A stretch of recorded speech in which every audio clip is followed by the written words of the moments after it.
एक गरीब मोची लोगों को हज के लिए जाता देखकर कहता, इंशाअल्लाह एक दिन ऐसा जरूर आएगा कि मैं भी इसी तरह हज पर जाऊंगा। फिर वो बड़ी मेहनत से लोगों की चप्पलें सीकर पैसे कमाता, कुछ घर का खर्चा चलाने के लिए खर्च करता और कुछ पैसे जमा करता रहता। फिर काफी मुशक्कत करके सालों के बाद आखिरकार उसने हज करने जितने पैसे जोड़ ही लिए। जब पैसे जमा हुए तो मोची हाजियों के साथ हज के लिए रवाना हुआ। जब रास्ते में हाजियों का काफिला आराम करने के लिए रुका तो मोची बैतुल खला के इरादे से इतराफ के जंगल में गया। उसने वहाँ एक अजीब मंजर देखा। एक बापर्दा खातून मुर्दार जानवर का गोश्त काट कर ले जा रही है। तो मोची उसका पीछा करने लगा कि आखिर देखूं ये औरत मुर्दार जानवर का गोश्त कहाँ ले जाती है। फिर वो औरत जाकर एक घर के अंदर घुसी। फिर मोची छुपकर खिड़की से झांक कर देखने लगा। जब मोची ने वो मंजर देखा तो उसकी आंखें फटी की फटी रह गईं। वो औरत जो हिजाब के हिसाब से मुस्लिम लग रही थी, वो मुर्दार जानवर का गोश्त पकाकर अपने बच्चों को खिलाना चाहती थी। फिर मोची ने आवाज दी, ऐ माई, ये क्या कर रही हो? दरवाजा खोलो,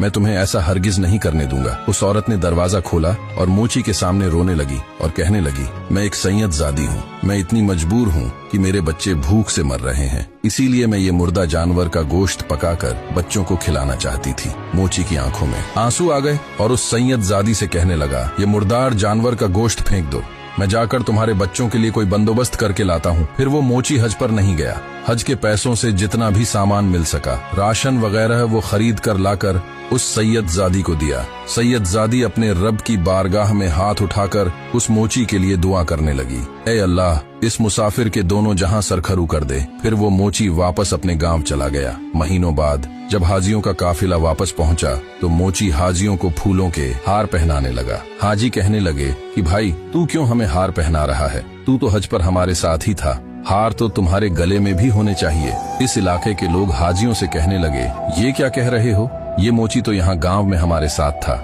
ये तो हज पर गया ही नहीं, रास्ते से ही लौटकर वापस आ गया था। फिर लोग हैरानगी से पूछने लगे, ऐ मोची बता, तूने ऐसा क्या अजीम नेक अमल किया कि तेरा हज अल्लाह पाक ने घर पर ही कबूल कर दिया?